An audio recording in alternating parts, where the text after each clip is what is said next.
Very good morning and namaste to everybody. Mr. Chair of this inaugural session, Honorable Deputy Prime Minister and Minister for Health and Population, Honorable Minister for Energy, Water Resource and Irrigation, international delegates, distinguished guests, conference, all participants, media person, ladies and gentlemen. It is my privilege to extend a heartfelt welcome to each esteemed guest and participants convened here for the inaugural session of the South and Southeast Asia Regional Conference on connecting the dots between climate change, health and equity.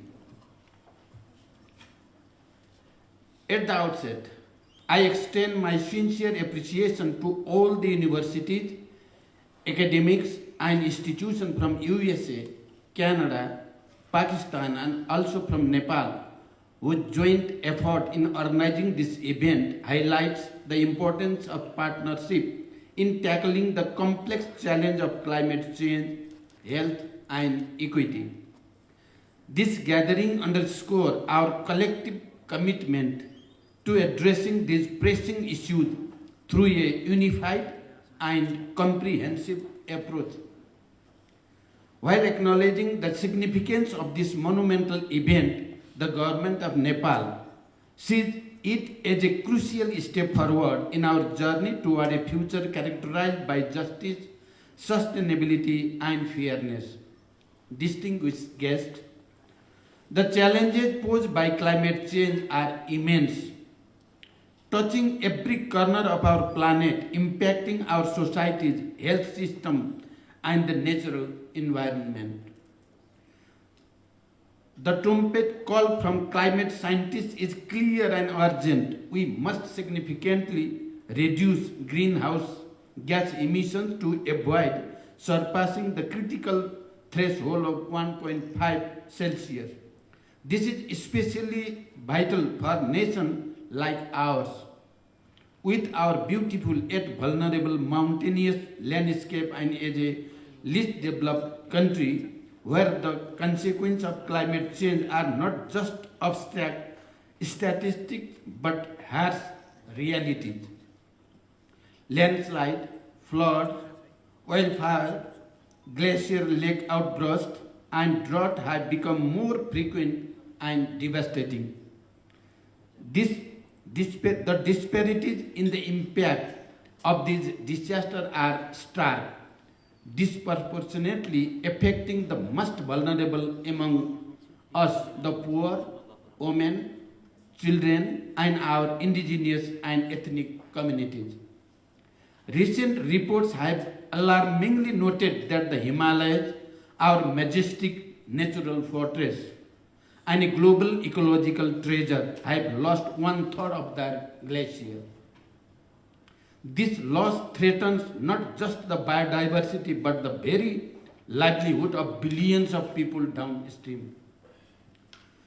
On international stage, from 78th UNGA to COP28 in Dubai, I have advocated for the unique challenges faced by the mountainous region and LDCs due to climate change. It is imperative that developed economy extend their support with essential resources and technology. The promise of $100 billion in climate finance stands as a beacon of hope. Its fulfillment through the Green Climate Fund, among other mechanisms, is essential for adaptation and mitigation.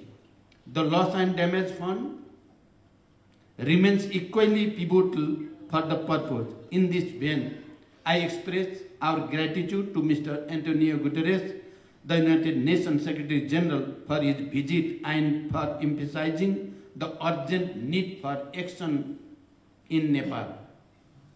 Integrating health into our climate response is both necessity and essential.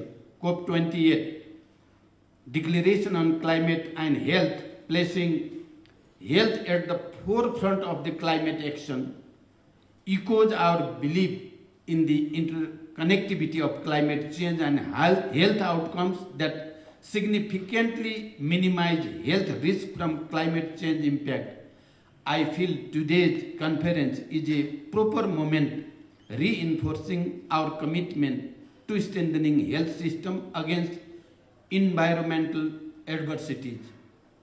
Recently, the government of Nepal unveiled the National Adaptation Plan and NDC implementation guideline with clear roadmap and strategy.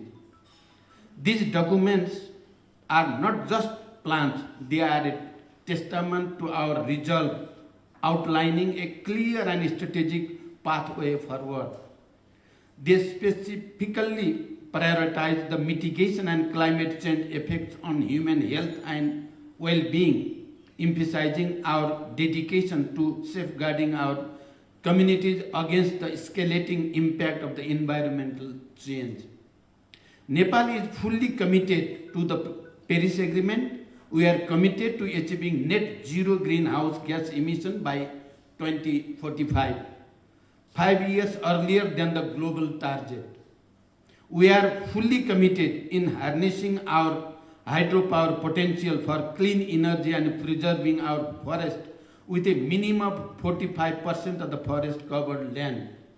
However, our attempts to implement climate change adaptation and mitigation plans are facing serious financial and technological gaps.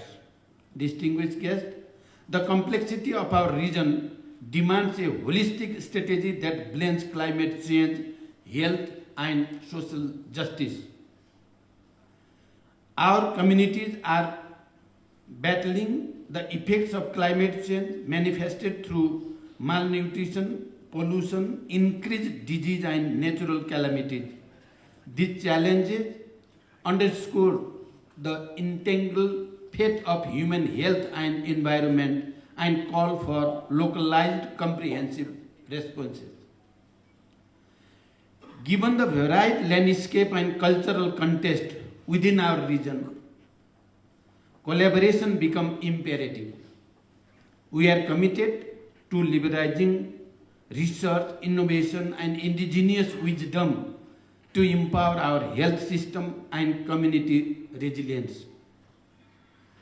I extend my best wishes and full support that this conference marks the beginning of an important initiative and the establishment of the regional hub on climate change, health, and equity.